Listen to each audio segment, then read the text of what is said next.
watch this topic in Hindi, skip the video to 3 minutes and 4 seconds. Hello everyone, welcome to another episode of Legal Update. The topic of discussion is IBC is a complete code. First, let us see why is it in the news. Recently, in the case of Mohammed Enterprises Tanzania Limited versus Farooq Ali Khan and others, the Supreme Court held that the IBC is a complete code in itself, having sufficient checks and balances. Let's look at the background of the case. Corporate insolvency resolution proceedings against Associate Decor Limited started on 26 October 2018 and the appellant's resolution plan was approved on 11 February 2020 despite claims of missing notice to a director. The suspended director filed a writ petition in Karnataka High Court to quash the Committee of Creditors' decision and claim his plan as successful. On 22 November 2023, the High Court set aside the resolution plan, citing a violation of natural justice due to lack of 24-hour notice. The case reached the Supreme Court, with the corporate debtor arguing no delay in approaching the High Court. The court observation was as follows. The bench of Justice P.S. Narasimha and Justice Manoj Mishra observed that the jurisdiction and power of the adjudicating authority under Section 60, subsection 5c of Insolvency and Bankruptcy Code 2016 has already been reiterated by the Supreme Court. The court observed that in view of the delay in approaching the High Court, particularly when respondent number 1 himself has initiated proceedings under the code by filing interlocutory applications seeking similar relief, the High Court committed an error in entertaining the writ petition. The court held that this was certainly not the case for the High Court to interdict CIRP proceedings under the IBC Code.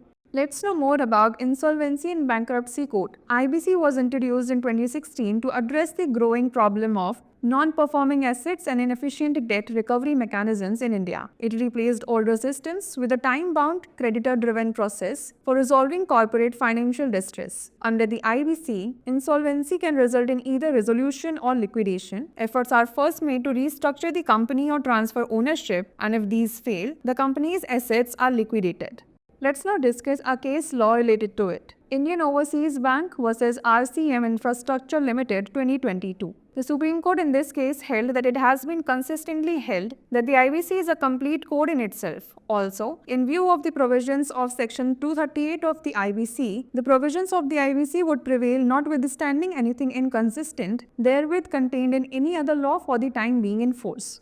Before we wrap up, here's a question for you. What is the first step under the IBC when a company faces insolvency? Immediate liquidation of assets, transfer of ownership to the government, efforts to restructure the company or transfer ownership, or dissolution of the company? Send the answer to this question in the comment section. Like, share and subscribe for more such content. नमस्कार, legal update programme में आपका स्वागत है। आज हमारी चर्चा का विषय है आईबीसी एक पूर्ण संहिता है। सबसे पहले जान लेते हैं यह चर्चा में क्यों है। हाल ही में मोहम्मद एंटरप्राइजेस तंजानिया लिमिटेड बनाम फारूक अली खान एवं अन्य मामले में सर्वोच्च न्यायालय ने माना कि आईबीसी अपने आप में एक पूर्ण संहिता है जिसमें पर्याप्त जांच और संतुलन मौजूद हैं। चलिए जान लेते हैं मामले की पृष्ठभूमि। एसोसिएट डेकोर लिमिटेड के खिलाफ कॉरपोरेट दिवाला समाधान कार्यवाही 26 अक्टूबर 2018 को शुरू हुई और एक निदेशक को नोटिस न दिए जाने के दावों के बावजूद अपीलकर्ता की समाधान योजना को 11 फरवरी 2020 को मंजूरी दी गई।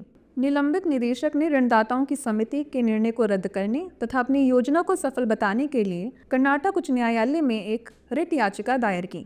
22 नवंबर 2023 को उच्च न्यायालय ने 24 घंटे का नोटिस न दिए जाने के कारण प्राकृतिक न्याय के उल्लंघन का हवाला देते हुए समाधान योजना को रद्द कर दिया। मामला सुप्रीम कोर्ट तक पहुंचा, जहां कॉर्पोरेट डेटर ने उच्च न्यायालय का रुख करने में किसी भी देरी से इनकार किया। न्यायालय की टिप्पणी की बात करें तो न्यायमूर्ति पी.एस. नरसिम्हा और न्यायमूर्ति मनोज मिश्रा की पीठ ने कहा कि दिवाला और दिवालियापन संहिता 2016 की धारा 60 उपधारा 5C के तहत न्याय निर्णयन प्राधिकरण के अधिकार क्षेत्र और शक्ति को सर्वोच्च न्यायालय द्वारा पहले ही दोहराया जा चुका है। न्यायालय ने कहा कि उच्च न्यायालय में जाने में हुई देरी को देखते हुए, विशेषकर जब प्रतिवादी संख्या 1 ने स्वयं इसी प्रकार की राहत की मांग करते हुए अंतरिम आवेदन दायर करके संहिता के तहत कार्यवाही शुरू कर दी है, उच्च न्यायालय ने रिट याचिका पर विचार करने में त्रुटि की है। न्यायालय ने कहा कि यह निश्चित रूप से ऐसा मामला नहीं है कि उच्च न्यायालय आईबीसी संहिता के तहत सीआईआरपी कार्यवाही पर रोक लगा सके। चलिए अब जान लेते हैं दिवाला और दिवालियापन संहिता के बारे में। भारत में गैर निष्पादित परिसंपत्तियों और अकुशल ऋण वसूली तंत्र की बढ़ती समस्या के समाधान के लिए 2016 में आईबीसी की शुरुआत की गई थी। इसने कॉरपोरेट वित्तीय संकट के समाधान के लिए पुरानी प्रणालियों के स्थान पर समयबद्ध ऋणदाता संचालित प्रक्रिया को लागू किया। आईबीसी के तहत दिवालियापन का परिणाम या तो समाधान या परिसमापन हो सकता है। सबसे पहले कंपनी के पुनर्गठन या स्वामित्व हस्तांतरण के प्रयास किए जाते हैं और यदि ये विफल हो जाते हैं तो कंपनी की संपत्ति का परिसमापन कर दिया जाता है। चलिए अब जान लेते हैं इससे संबंधित एक केस के बारे में। इंडियन ओवरसीज बैंक बनाम आरसीएम इंफ्रास्ट्रक्चर लिमिटेड 2022। इस मामले में सुप्रीम कोर्ट ने माना कि यह लगातार माना जाता रहा है कि आईबीसी अपने आप में एक पूर्ण संहिता है। साथ ही आईबीसी की धारा 238 के प्रावधानों को देखते हुए आईबीसी के प्रावधान वर्तमान में लागू किसी भी अन्य कानून में निहित किसी भी असंगत बात के बावजूद प्रभावी रहेंगे। आइए अब नोट कर लेते हैं अभ्यास प्रश्न। जब कोई कंपनी दिवालियापन का सामना करती है तो आईबीसी के अंतर्गत पहला कदम क्या होता है? परिसंपत्तियों का तत्काल परिसमापन, सरकार को स्वामित्व का हस्तांतरण, कंपनी के पुनर्गठन या स्वामित्व हस्तांतरण के प्रयास, या कंपनी का विघटन। इसका उत्तर हमें कमेंट सेक्शन में जरूर भेजिएगा। ऐसी ही और वीडियोस देखने के लिए लाइक, शेयर और सब्सक्राइब करना ना भूलें। धन्यवाद।